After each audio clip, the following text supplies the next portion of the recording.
সংস্কার। সংবিধান হয় না মাননীয় স্পিকার, সংবিধান হয় রহিত হয়, স্থগিত হয়, সংশোধন হয়, বাতিল হয়, ইত্যাদি হয়। সংবিধান তো সংস্কার হয় না মাননীয় স্পিকার।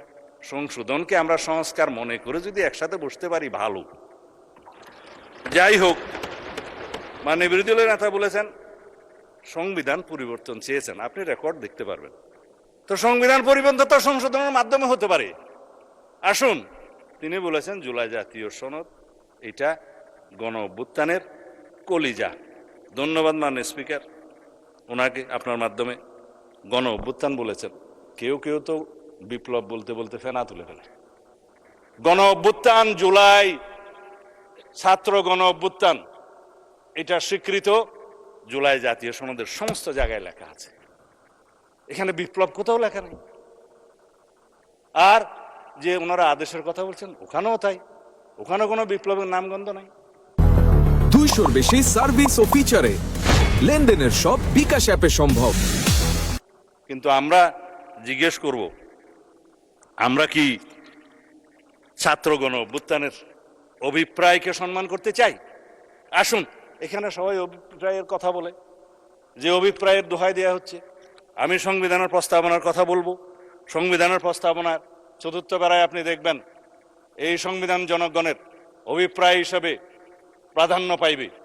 সংবিধানের 7 অনুচ্ছেদে আপনি দেখবেন এই সংবিধান জনগণের লেখা আছে যে রাষ্ট্রের সকল ক্ষমতার মালিক জনগণ। এই ক্ষমতা প্রয়োগ হইবে এই সংবিধানে প্রদত্ত অধীনে ক্ষমতা বলে, জনগণ যেভাবে চায়। আরেক জায়গায় আপনি দেখবেন এই সংবিধান হচ্ছে মানে সুপ্রিমেসি অফ দি কনস্টিটিউয়েন্সি বলতে যেটা বোঝায়, যে এই সংবিধান হচ্ছে প্রজাতন্ত্রের সর্বোচ্চ আইন। একজন আজকে আমাদেরকে সবক দিল যে এই পার্লামেন্ট নাকি সুপারিন না। আমি মাননীয় স্পিকার কি করবো বুঝতে পারছিলাম না। 1 নম্বর অনুচ্ছেদ এই সংবিধানের article 1, this Bangladesh is a unitary, independent and sovereign republic. এবং এই সোভারেইন রিপাবলিকের সোভারেইন ক্ষমতার মালিক হচ্ছে আর্টিকেল 7 অনুসারে জনগণ। সেই জনগণের ক্ষমতাটা প্রয়োগ করে এই সংবিধানের অধীন এবং কর্তৃত্বে, সেই সংবিধানের অধীন এবং কর্তৃত্বে নির্বাচন কমিশন নির্বাচন দিয়েছে।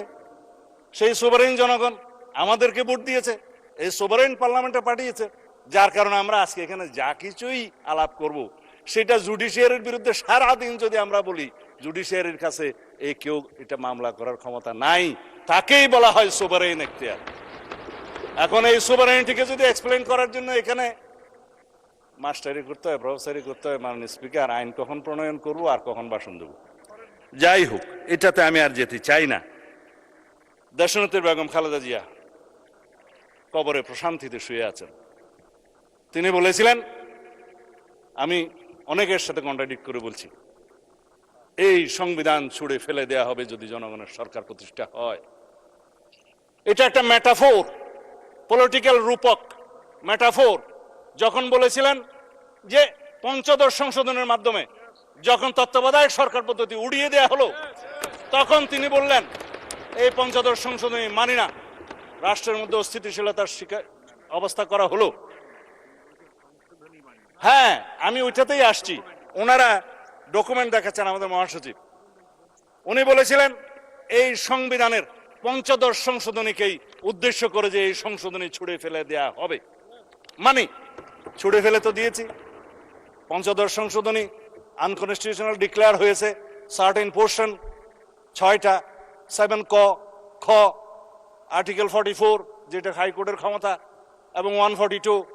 এরপরে আছে তত্ত্বাবধায়ক সরকার পদ্ধতি বিলুপ্ত করার যে আর্টিকেল 58 ক এবং 2 ক পরিচ্ছেদ।